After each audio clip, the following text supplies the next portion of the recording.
All right. Hey, everybody. Thank you for coming today. Before we get into our awesome Linux workshop with Jacob, our ACM-W Tech Junior Officer, I just want to take a little time to talk about tomorrow's career fair. So if you guys haven't been to a career fair before, it's basically just like you meet with employers. This one, however, is a little bit different. It's a virtual career fair, specifically exclusively for HSI, Hispanic Serving Institutions like UTSA. And what's great about the virtual setting is that you actually get to block out a little bit of time to talk either with employers as a group or do one-on-ones with recruiters, which is an awesome experience. I actually did it 2 years ago, and one of the recruiters I talked to literally remembered my name 2 years later. So think about that when they go to look at your resume, they see your name. I'm like, oh, I met one-on-one with that guy. They're gonna put your name to the side. So they're gonna put your resume to the side, and it's gonna be good. So I cannot recommend that enough. RSVP literally today, because those slots are obviously going to fill up. I think we are currently at the second most amount of RSVPs out of any HSI, which is amazing to hear. But we do want to hit first place. I think we're about like 40 people away from first place. So if you guys want to, help yourselves, right, get that job, and B, support UTSA, make us look cool, then definitely do that. I'm going to hand out little bookmarks. But if you're watching online, you can just look up, I think, like UTSA HSI Virtual Career Fair, and you'll find it. But it's tomorrow from 1 to 6. And again, RSVP, schedule a time to meet with an employer. It is awesome. Yeah. Thank you guys.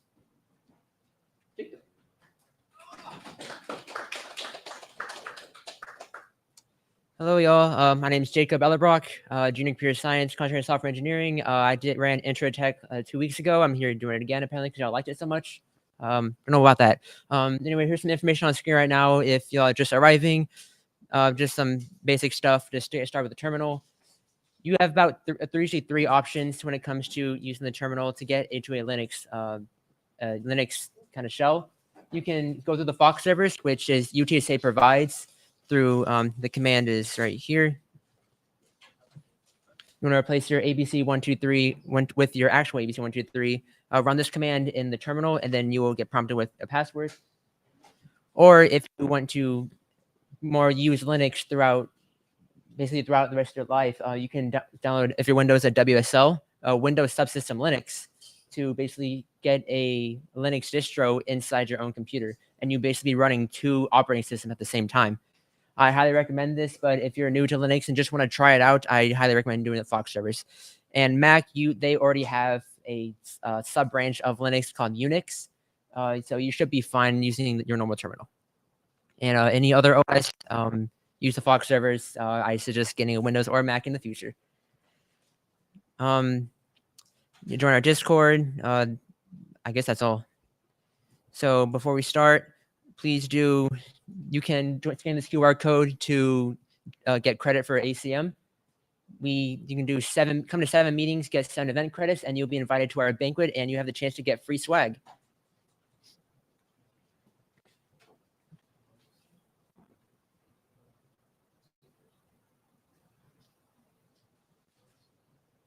Make sure everyone finished with that.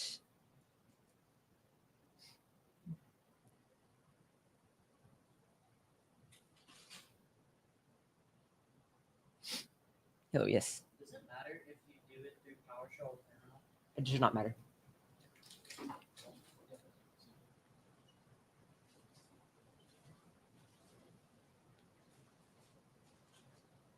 All right, we got good. And then next, I do invite y'all to join our Discord. We actually just created earlier today a new forum tab with all of our events. We're gonna be posting all of our events on it. Make sure I do this right.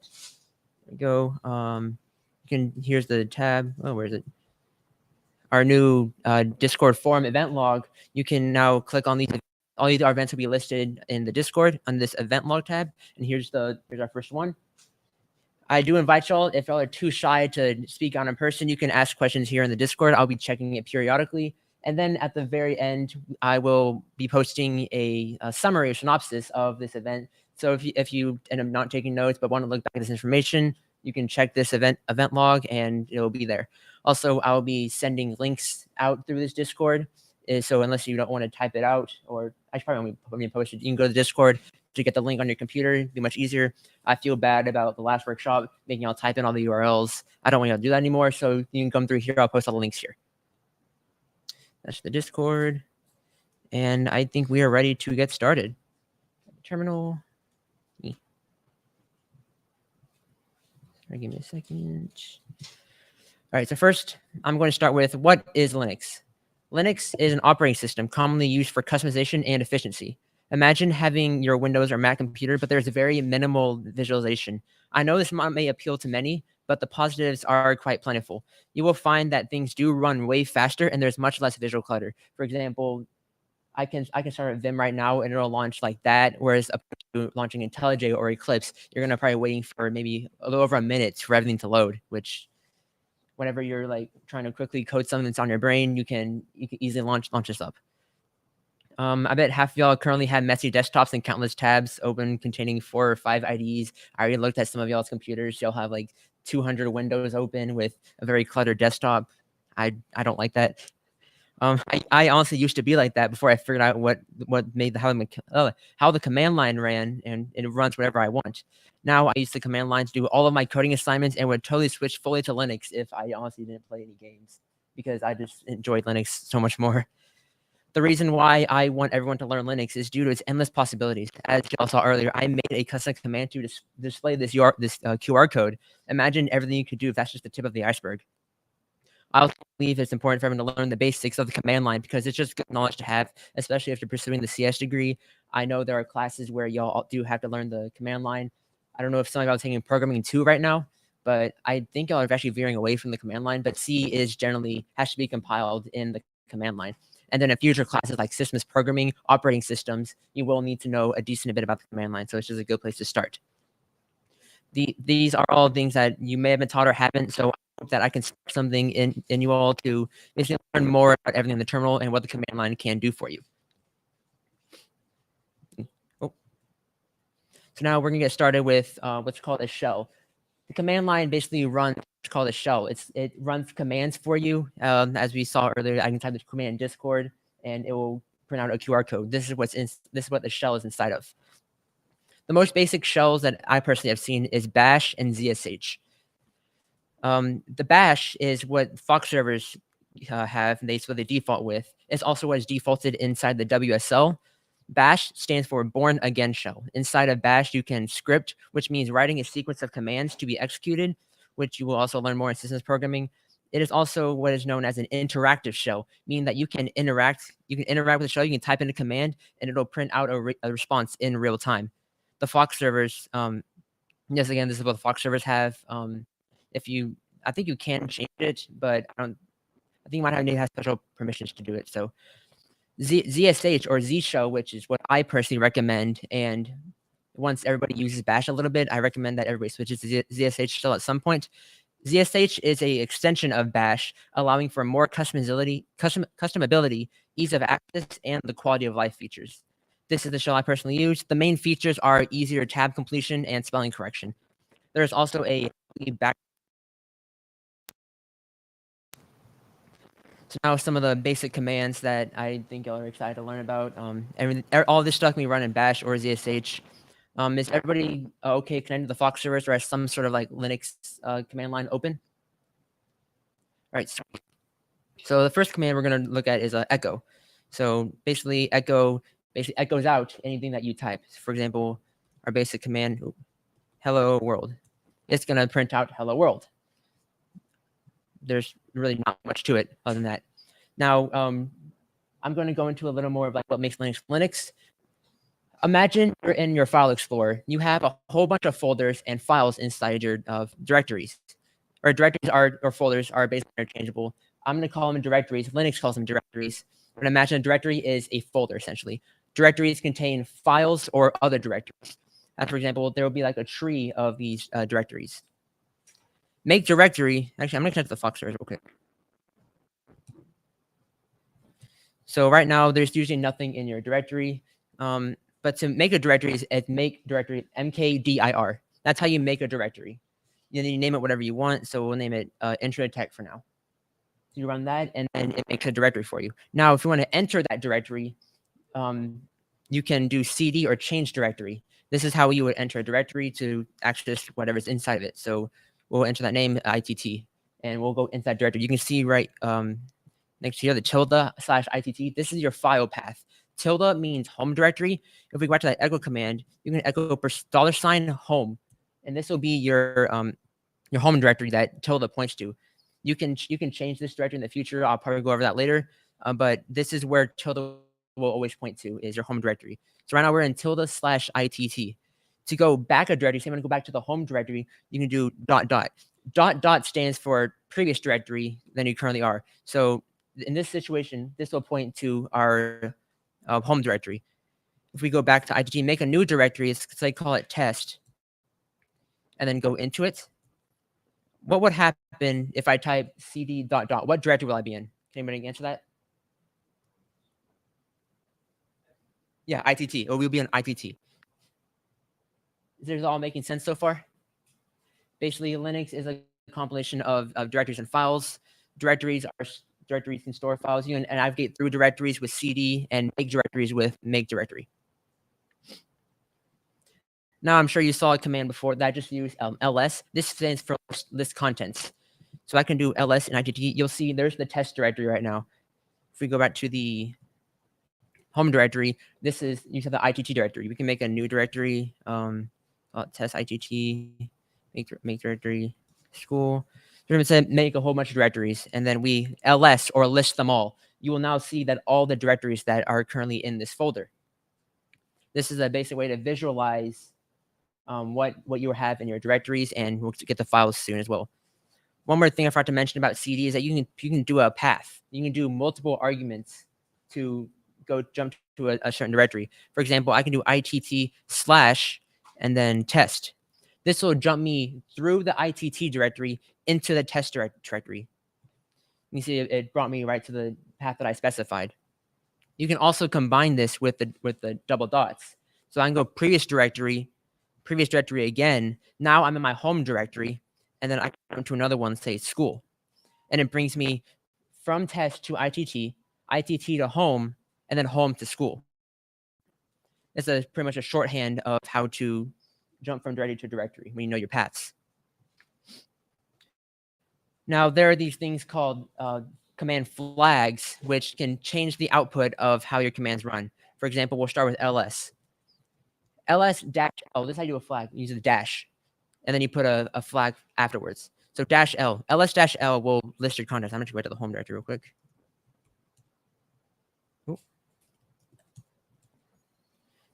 ls-l will list your directories in a list format.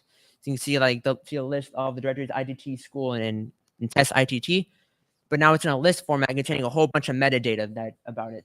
For example, permissions, the owner of the file, size. I'm not going to go into stuff right now. You'll learn more about it in your future. But this is the basic way to list the contents of your directory in a more readable format. Another one is -a. -a stands for all files. You can see in the first one, the list ls, there's not many options, only 3. Whereas if I did ls-a, where I listed all of my files, there's some more. The ones that it's listing now that I didn't list before are what's called hidden files. Any file that begins with a dot, so .bash history, .bashrc, .cshrc, these are all hidden files that you won't normally see if you do normal ls. To see the hidden files, you do -a. We will get into what hidden files can do later. And then a little more readable list format that I believe is really useful is doing -1. This just lists all of your, it has basically the normal list except in just a column format. These are examples of flags. Another command is man, or it's called manual. You can do a command after man to see the manual of any command. And you can see here are the flags. Here's the -a that we just saw. Do not ignore entry starting with dot or allow hidden files. We will see -l. Here's -l. Use a long listing format. You can do this with any command to see what are some specific flags you can use and what the command can do. You you can hit Q to exit out of the command or the manual. Now, another command that I'm sure y'all saw me do before is clear. This basically clears the terminal, makes it not be cluttered anymore. Now we're going to get to removing files. The remove command is rm. Actually, I'm going to list what we have first. To remove a file, you do rm space the file that you want to remove. Actually, I did this out of order here. The touch command, sorry, I'm going to jump ship real quick. The touch command allows you to basically create a file. So we do test.txt, and then we list everything. You'll see test.txt is now a file in our home directory.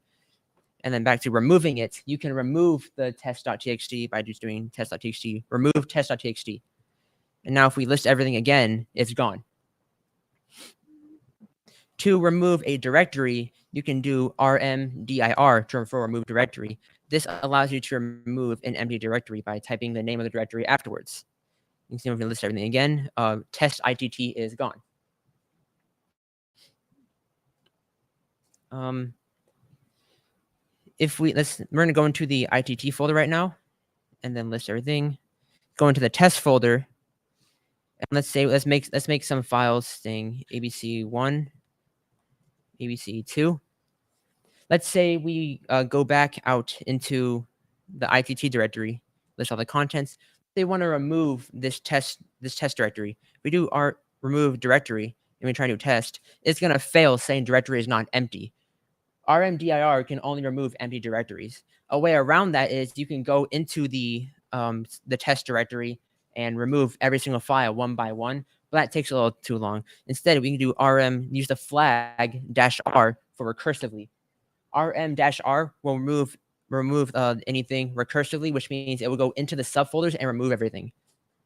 For example, if we went into test, remove the directory test, it will go into test, remove all the files that we just created, and then remove test itself. If we've done that, we can see that test is gone now, along with everything that was inside of it. You can see before, you may run into some permissions where you won't be able to remove a certain directory because you don't have certain permissions for it. To get around that, you can do -f, which is force. It forcibly removes whatever you're trying to remove. A big danger about this, though, is that Linux allows you to remove your basic systems folders. You've heard the joke systems32. You can remove that in Linux. I don't recommend doing that because it entirely breaks your system. Removing -rf is extremely dangerous command, as you can specify whatever you want, and it'll remove that file and everything inside of it without you knowing, and you could remove something important. This command is extremely dangerous, but again, use it for your free will. That is the remove command. Now we're going to get to copy. Copy, or CP, is essentially how you copy files from another place. I'm going to make some files. Touch 1, 2, 3. Let's say I want to copy this 1, 2, 3 into a different directory. Let's say our home directory. To do that, we'll do CP and then the path to the file we want to copy, so our source, which is 1, 2, 3 right now, and then where we want to copy it later. So we can do ... which means previous directory. We're going to copy 1, 2, 3 into our previous directory. So now if we go back out to our home directory and then we list everything, we will see 1, 2, 3 is there. Everyone with me so far? Anyone have any questions? All right, sweet. Let me check this real quick. It's good. Now, instead of copying things, say you want to move them instead, or basically cut and paste, remove the first one and put it somewhere else. Would that be the MV command, or stands for move? Again, the source to destination. So MV123, our source file, and then let's say I'm going to move it into school. We can that will move the file 1, 2, 3 into school. And the special thing about this is we can put a slash and then change the name of the file. So let's change it to test.123. That now moved 1, 2, 3. If we list it, 1, 2, 3 is gone, and we will and it's now inside of school. So we change directory to go into school, list everything, and now it's test.123 in school. This was the file that was previously named 1, 2, 3 in our home directory.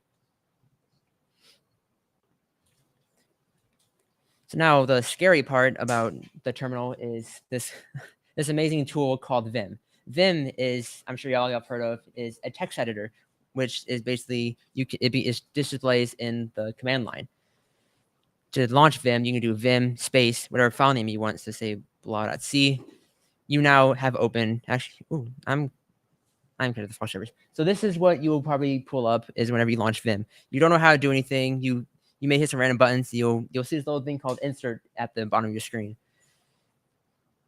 We will go over Vim later. Right now, do know that you can hit I to go into insert mode. So hit I, you can type in text. Now hit escape to go to command mode, and then type :WQ to write and quit. These are the basics we're going for now, but for now, just remember I to start typing, type whatever you want, escape to go back, and then :WQ to quit, and hit enter. And that's how you leave Vim. We'll go over more of that later. Now, concatenate, CAT, this is how you print contents of a file. So if we want to print out the contents to the command line of the new file we just made, blah.c, you can see that now it prints the random gibberish that I just typed. You can print the contents of any file that you want. You just put the name of the ID or the path to the file after cat. Another special flag of cat is -a. So you can do cat-a and then the file path, and you'll see some special characters. Like for this $sign wasn't here before. $sign signifies the end of a line. -a allows you to see basically special character formats that dictate how a file is printed. So for example, if we go back to Vim, blah.c, we open Vim again with blah.c, hit I to go to insert mode, use the arrow keys to move around. We'll enter a few times and then have some more gibberish. ACM is awesome. Escape, and then :WQ to write and quit. Cat-a blah.c. Here's some more $signs. Like there's the empty line and then another $sign to signify the end of the line. This will be useful whenever you're debugging some output files or log files to see if new lines are happening where you want. If there's a white space at the end of certain lines, extremely helpful. Now, another command that's really useful would be called grep. Grep allows you to search a file for one line, and then it'll give you back the line that a certain string is in. So, for example, we say we want to grep and search for the string ACM. We'll do grep and then in quotations ACM. We're going to searching for the word ACM inside the file blah.c. If we run this, we will get back the line that contains ACM. So right now, this is the line that contains it. It searched this line, did not find ACM. Searched empty line, did not find it. And then it found the line in ACM. And then it returns ACM is awesome because that's the line that ACM contains. You can use grep on any fixed string and search any file for something. Say you're searching a log file, you want to search for a specific date. You can grep that date, and then it'll print out all the lines that contain that date. Another command that's useful for comparing, say, log files is the command diff. This checks line by line for every single file or every single line inside two files, and then compares them together. If they're the same, then I don't think it output anything. But if they're different, it'll output which lines are different. So, for example, we're going to use these new commands. We're going to copy blah.c into a new file. Let's say hello.c. So now we have two files, blah.c and hello.c. We can print the contents of blah.c and then print the contents of hello.c. You can see that they're the same. And I'm going to check if any lines are different. We can do diff blah.c and then hello.c. It'll check both blah.c and hello.c if there's any differentiating lines. Since it didn't output anything, that means that they were all the same. Now, if we go into, so go into hello.c with Vim, go I to insert mode and type some more stuff. Escape :WQ to write and quit. And then run this diff command again. We now get an instance where it's different. So this top spot is the first file. Right now, it says nothing because it's an empty line. And the second file separated by the dashes is what we had. This tells you that, hey, at this spot, this line is different from this other line. 2 more commands I'm going to go over. Zip. I'm sure if any of y'all been programming, y'all have to zip up your files and then submit it to your submission box. Zip allows you to put all the files into a zip format so that you can download just one file at a time. The way to use this is the first argument is what you want your name the zip file to be. So for example, I'll just do abc123.zip, and then all the files that you want to go into the zip files, so blah.c and hello.c. This is going to zip up blah.c and hello.z and create a .zip file with the abc123. If you run this command, you can see it adds it all, and then if we ls or list the contents of the current directory, we will now see our .zip file is there. And then you can download that with the next command I'm going to show you, and download that and then push it to your submission box. To download, this can be a complicated command. It's called SCP, which stands for Secure Copy Protocol. This is how you basically copy things from different servers. Right now, you're currently SSH or secure shelling into the Fox servers. But you can't access any files and pull it to Canvas through the SSH. You have to go to your local machine. You can type exit to exit the Fox servers. And now I'm on my local machine. You can do SCP, and then you want to pull this .zip file from the SSH server to your home local machine. So to do that, we need to get our destination file, our destination file. I'm saying that wrong. To our source file, and then we gotta connect to the Fox servers again to get the source file. So we'll do the normal thing of how we connect to the Fox servers again. So your ABC123 at the address, so 10.100.240.201. So now with this command, we're going to connect to the Fox servers. Now I'm going to do colon to start specifying a file path, tilde dot, and then the path to the file we're going to download. So we're going to start with, you can see up here, the path to our file is tilde/school. So tilde/school, and then one more slash to specify which file we want to download. So abc123.zip. Now this is going to pull out, connect to the Fox servers. It's going to get that path and then grab that file that's at that path. Now we will download to our current directory. Remember, dot means current directory, or I shouldn't say that. Dot means current directory. Dot means previous directory. So right now we'll just download to our current directory right now. If we do that, it's going to ask me to my password because we're connected to the Fox servers again. Type your password, and see here now it downloaded the file. And if I ls list my contents, you'll see the zip file is now downloaded. These are all basic shell commands that you'll use a whole lot. I highly recommend just playing around with these shell commands and seeing what you can do, creating your own file trees to basically move around. You will be using these commands a lot in your future. Now I want to begin with the customization. I'm sure y'all saw, if any of y'all have tried to run that Discord command that I ran earlier, like this, y'all try to run this, you're going to get like an error because it's asking what is Discord, doesn't know what it is. This is what is called an alias. If y'all know what the word alias means, it means like it's a synonym for another word or a replacement for another word. If I were to do alias Discord, this is the command that I'm running whenever I run Discord. So when I type Discord, instead, it's going to expand that command into this command right here. If you want to create your own, this is how you basically customize your terminal, and you can do whatever you want with it. So to create an alias, you want to type alias, and then whatever the first thing you want to type. So we'll say hello equals, there can't be a space between the name and the equals. Open, and then inside quotes, the command you want to do. So we learned the hello command. We can do echo hello world. This is going to set an alias to whenever you type hello, it's going to replace it with echo hello world. If you remember before, hello world just echoes hello world to your command line. Now, since we ran the alias hello, if we type hello, hello is going to expand. It's going to turn hello into echo hello world and run it. You can basically do this with any types of commands. You can cd into different directories with a one word, or you could run a file with it. One of the personal aliases that I have or I use is CLS, where it basically clears the terminal and then it lists the contents.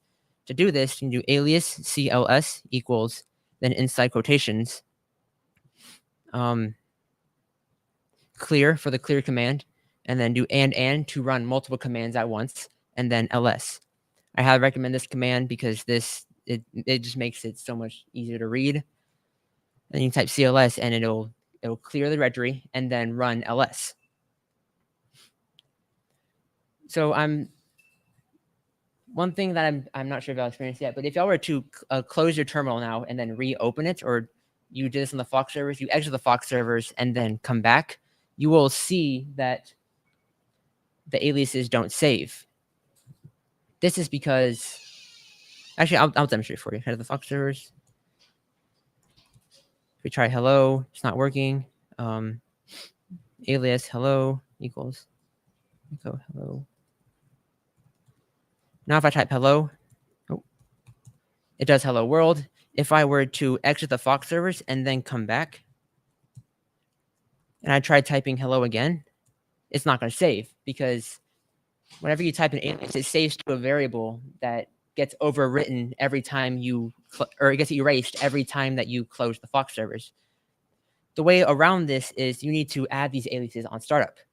The way to do this is with what's called an RC file. An RC file is a file gets loaded on startup. You will have corresponding RC files with the shells you are running. For example, if you're running bash, you will have a bash RC file. If you're running ZSH, you'll have a ZSH RC file. To view our RC files, remember, RC files are hidden files, so they always start with a dot. So to do that, we want to do -A to view all files. You can see right here, here's our bash RC file right here. We can now go to edit our bash RC file, do vim bash RC, and actually I'm pretty sure not start with any of this here. So you'll start with an empty file, and now let's say we want to add our aliases. You just run the command that you want to run. So to add our aliases, you do alias, then you want to do equals, and then hello world. Right quit that. Now you can try running hello again. It's not going to work because it hasn't been run yet. To run this .bash RC file, you run the command source. Source will basically recompile the bash RC file and run all the commands inside of it. So if we do source.bash RC, it will now run the bash RC file. Now hello is now an alias for hello world. If we type hello, actually try to echo the hello world command. I typed that wrong, but I'll fix it actually.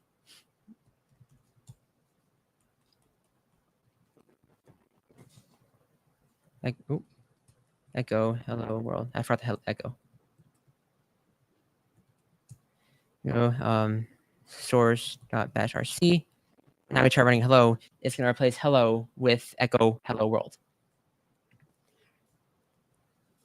We can add the CLS alias that we created before into our bash RC. I'm going back into our bash RC, creating a new line. Alias CLS equals we need to clear and ls. For a reminder, typing CLS will now clear the terminal line and then list the current directory. So again, we got to source it again. And now if we do CLS, it will now clear the line or clear the terminal and then ls the current line. These are a few extensions that I personally use. Another thing you can do is you go back to our bash RC. You can run these. All basic commands are run at startup. So for example, if y'all remember when you launched the Fox servers, there was that big ugly mess of text that got printed out in the beginning.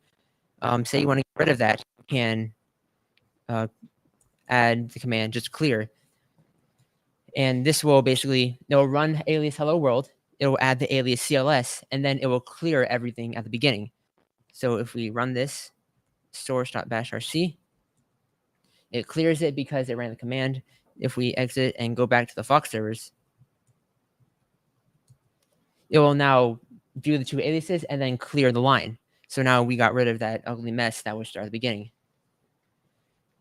that is essentially aliases. You can turn any like word that you want into a command.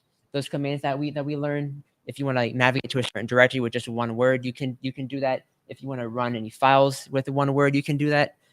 Now for some little more add-ons customizations. I'm sure you see like this amazing bar I have at the top. Y'all don't see that. This is what's called tmux. Tmux is a multiplexer that allows you to run multiple sessions. I'm not going to be able to talk about these right now, but I do have these links. I will send into the Discord form. I'm now posting now. These are Oh My Bash, Oh My ZSH, and tmux. These are all extremely useful for. Actually, give me a second. Here we go. We can go to these websites. Oh My Bash is essentially allows you to implement colors and formats to Bash like this. It can turn it into basically looks really pretty. You can go to themes. The website is in the Discord. There is also Oh My ZSH, which is the ZSH equivalent of Oh My Bash. It allows you to customize the ZSH template. This is personally what I have and how I'm able to get my command line to just have the arrow tilde. And then I mentioned tmux before. As a terminal multiplexer, you can get that bar at the top and allows you to basically run different sessions and saves your terminals for you. You can do some more research about this later, but these are some really good extensions, and there are even more extensions about the terminal line that are really extremely beneficial and can help you customize your entire workflow to what you want to do and how you want to do it. Now, I'm going to go into more of what Vim is. Vim, as I mentioned before, is a text editor. Vim aims to use as little keystrokes as possible to achieve what you need to do, whether that be navigating through your file, copying, pasting, or editing.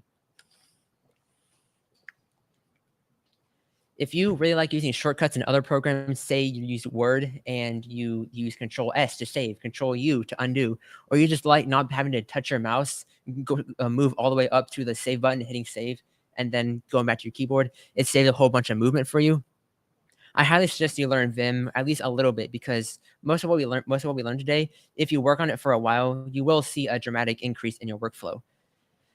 Everything that we learn also will also be applicable to other editors for, say, VS Code or JetBrains IDEs. There are Vim plugins that allow you to add Vim motions and the operators we're going to learn to these IDEs. It gives you just the Vim-like keybinds that you can use in Vim, but in your standard editor. Now we're going to go into open up Vim. Back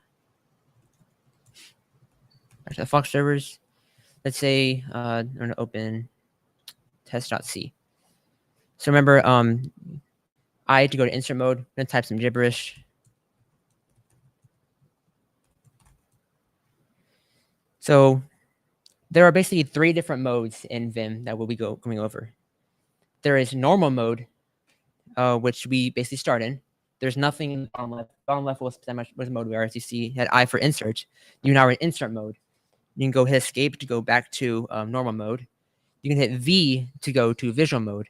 Visual mode allows you to highlight with the arrow keys certain spots from your line.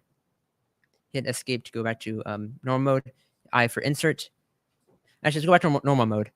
You can, if any of y'all know how to type, y'all know that y'all's hands will usually rest on left hand on F and your right hand on J.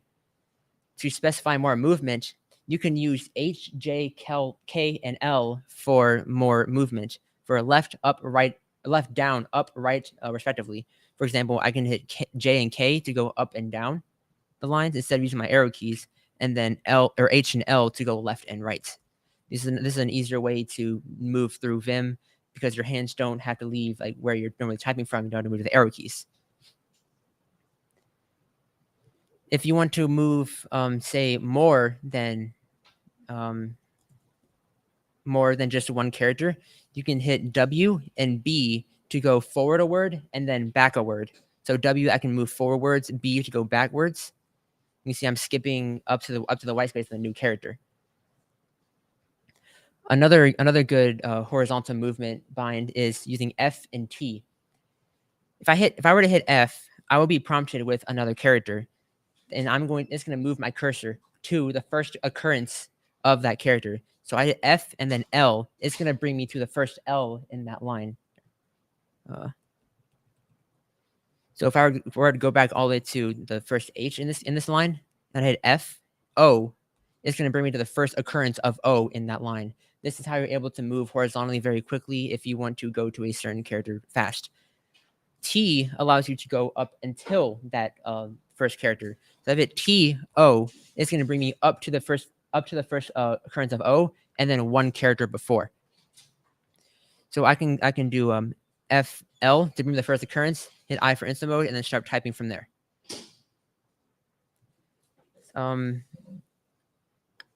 If you want to search backwards, you can do capital F and T respectively. So for example, I can do capital F and then W. It's going to search backwards from my current position and go to the first W, or the first W searching backwards in the line. The same with T respectively. If you want to jump occurrences, say if I were here at the H, do FL, but say I want to get to the third L that's in hello big world, you can hit semicolon to jump occurrences. So I hit semicolon twice. I went from the first occurrence, jump to the second occurrence, and then jump to the third occurrence. You can use the comma to go back occurrences as well. This is how you're able to navigate horizontally extremely fast. If you want to navigate vertically, for example, if I want to go to the very first line of, or actually I'll jump like a letter a little bit. To navigate to the very beginning of a line, you can hit 0. To navigate to the very end of a line, you can do $sign. So 0 and $sign can move you to the first of the line and the beginning of the line. Caret allows you to move to the beginning of the line that's not white space. So for example, if I were to hit 0 here, I would go to the very first character of the line that's white space. If I were to hit caret, it will bring me to the very first character that is not white space. Caret is the little icon above 6, by the way. The same works at the end. If I were to hit $sign, it would bring me to the very end. But if I had a bunch of white space afterward, I would have to hit GE. That's not right. Is it E? Yeah, E. E would bring me to the first character that is not the last character that's not white space. So if I wanted to go to the H, I would do a caret. If I want to go to the very first line, hit 0. And then the very end of the line would be $sign. The very end of that's a not white space character is E. I did that wrong. GE. GE is how you get to the very end of a line that's not white space. Now we're going to do it vertically. So to jump up and down a whole lot, you can do a Control D and Control U to jump what's called half pages respectively. So if I were to have a whole bunch of empty lines, you can do Control U to jump up half pages, and then Control D to jump down half pages. If you want to get to a certain line number, you can do a number. So let's say line 5, hit 5, and then GG. This will bring you to line number 5. GG essentially means like a certain line number. If I were to type GG normally, it will bring me to the first one. If I do 2GG, it will bring me to the second line. To get to the very end of a file, you can just type capital G, which will bring me to the very end of the file. So to GG to go to the very top, capital G to go to the bottom. If I wanted to search for occurrences, let's say it's right to the very top. If I want to go to my very first occurrence of hello, for example, I would use a slash. You see the very bottom now, there's a slash. And I can type whatever I want to search for. This is like your Control F of Vim. You can do type hello, hit enter, and it will bring you to the hello instance. If I want to search for WOR, it will take me to the WOR. If you want to search backwards, for example, same way we had F and T up to, searching forwards, and capital F, capital T searching backwards, you will type question mark. Question mark searches backwards for an instance. So if I do question mark hello, it'll take me back from the cursor where I was at W, and then find the very first occurrence searching backwards at hello. Another good example is, let's say you have an if statement. If true, some code, more code, close brackets. Let's say you want to jump between these two brackets. You can highlight the bracket and hit %. This will jump your icon between each brackets. I'm sure you'll find this very useful when you have very long for statements, nested for statements. This will bring you to the corresponding matching brace, bracket, quotation, basically anything that you are jumping between. If you make a mistake, you can hit U to undo. So I basically undid all that stuff, and Control R to redo your undo. Ooh, I do have 10 minutes left. So I'm going to move this very quickly. There are different ways to go into insert mode. You basically have, we learned before, I to go into insert mode. This will start you right where your cursor is, right before it. So starting at K, I'm starting time before K. If I want to go after the cursor or append, I would hit A. A moves me in front of where my cursor is. So now instead of, I'll show you a better example. If I want to append after K or after more code, I would hit A, and now I can start typing afterwards. Whereas instead, I would have to, if I want to start typing after code, I would hit I. Actually, I should be starting here. I hit I would be time before the E, and I'd have to move over one to start typing. You can use capital I and capital A to start typing at the beginning of a line and at the end of the line, respectively. So if I were to hit capital I right now, it will move me to the very beginning of the line, and I can start typing. If I hit capital A, it'll move me to the very end of the line, and then I can start typing. Capital I and A to move to the back and forward of the line, respectively. One of my favorite ones is using O. If I were in normal mode and I hit O, it's going to add a new line at the under where my cursor is. I can start typing. If I hit O again, it'll again add another line. If I wanted to add a line above, I would hit capital O. Capital O will now append a line above my cursor, and then I can start typing. Now, I'm sure most of you are thinking, well, what's the point of using Vim if I can only type and just move around? Where's my copying, pasting, and cutting? You are able to copy and paste in normal mode with what's called the Vim motions. Vim motions basically specifies how much you want to copy, how much you want to cut. For example, what we learned before is J to go down and K to go up. I can type D for delete. So I hit D now. Now I'm ready to delete. I can do a number, say 2, and then J. That cut, it deleted D for delete, and then 2J, 2 lines down. That basically cut 2 lines. If I undo it, you can see the 2 lines that it cut. So D, 2J, that cut 2 lines.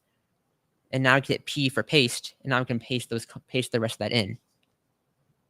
If you want to copy, for example, let's say I want to copy these 2 parentheses. I can hit Y for yank. Y is for copy. And then I can do percentage. Remember, percentage means jumps between the two brackets. So it copied everything in between those 2 brackets. Now, if I come down to the very end of the file, hit capital G to go to the end of the file, and then hit P for paste, and now copied everything in between the brackets into where I was. To the beginning. Some more examples of motions. We use percentage. You can do W for word. So let's say I want to cut this word if. I would hit D for cut, and then W for word. And I've now cut the word away. Hit P to paste it back in. There's some more motions called, you can mess with inners and outers. So let's say I was inside this curly brace block. I can do what's called cut inside these braces. Remember before, to get everything inside the braces, I had to be hovering this curly brace. Now, instead, I can be inside of it. Let's say you want to copy everything inside this brace. I can do Y to copy, and then I, and then braces. This is going to copy everything inside the braces. I'm not doing that right. Yeah. So Y, I, braces. Copy everything inside, I for inside, and then the braces. If I want to do inside these parentheses, I'm going to do Y. Let's do A. A means around. Around is going to actually include everything inside, including the parentheses. So if I were to type Y, A, parentheses, it's now copied everything inside the parentheses along the parentheses itself. And I come on here and paste it. I've now pasted everything inside the parentheses along the parentheses itself. You can do same with words. I don't know if I were to, let's say, cut word, so DW, I essentially just cut from my current cursor to the end. I want to basically cut the entire word. So I would do D for cut, then I'll do inner word, IW, inner word. That will basically take everywhere that I'm in and then cut the entire word that I'm in for inner word. Paste it back. This is a simple way to basically specify which areas you want to cut, which areas you want to paste. It's much easier because instead of having to go to your mouse and highlight whatever you want to cut, Control C, Control V, you know if you're currently in this code block, I want to cut everything inside these braces. D for cut, inside for I, or I for inside, and then the braces, and it cuts everything inside the braces. I can paste elsewhere. Now, I know y'all probably thinking that doesn't look very pretty. I want my code editor where I can see line numbers. I can see tabs are smarter, where things can wrap. If I were to type at the very end, actually it does wrap. Actually, yeah, I didn't know that. If you remember back in the beginning of Bash, I tell you about RC files. There is a Vim RC file which runs at Vim startup. I can create a Vim RC like this. Remember, it's going to open a .vim RC inside Vim, and now I'm editing a file that will run on startup. I can now basically set conditions or change settings inside this Vim RC file, and it will run these settings on startup. Some examples of settings: if you can hit in normal mode, you can hit the colon for special command mode, how we did WQ before for write and quit. You can do set number. If you run this command, you will now see line numbers. If you want to do set relative number,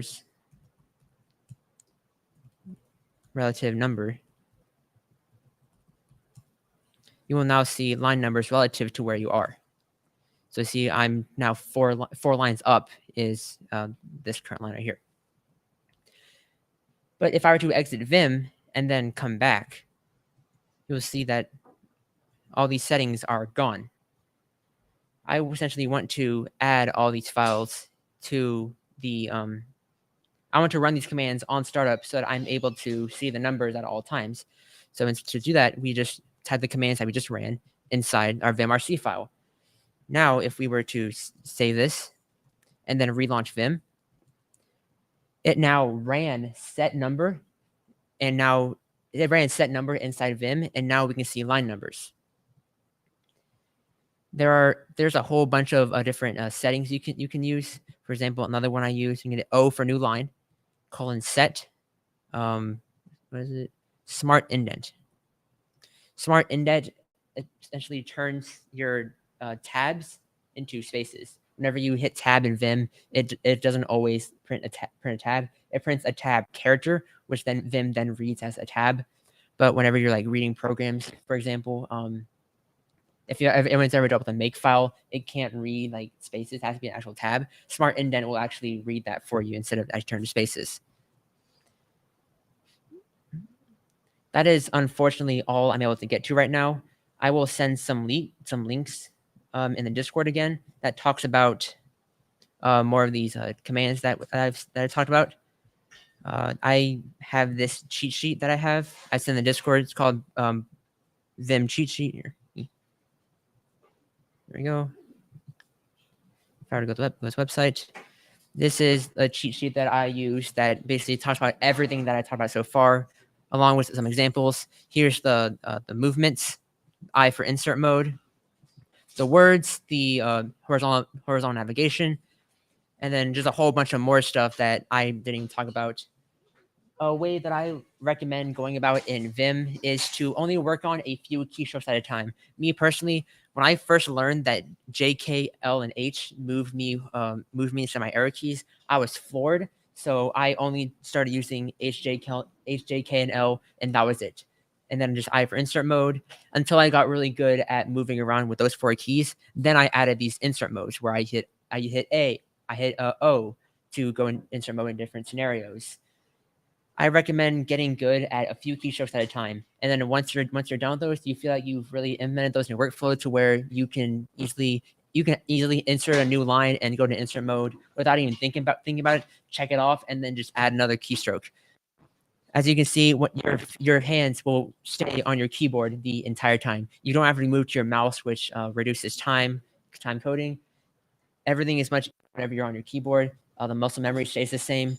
It's just something I really enjoy. Is just moving through Vim. Personally, whenever I see people that are really good at Vim, I just get amazed, and it makes me want to learn this. So I hope that I was able to spark as interest in Vim in all of y'all. I will send more resources in chat, or in the Discord forum about more stuff. And that's all I have. Thank you for coming. Hope y'all enjoyed it. I will be looking at this forum post for the next few days.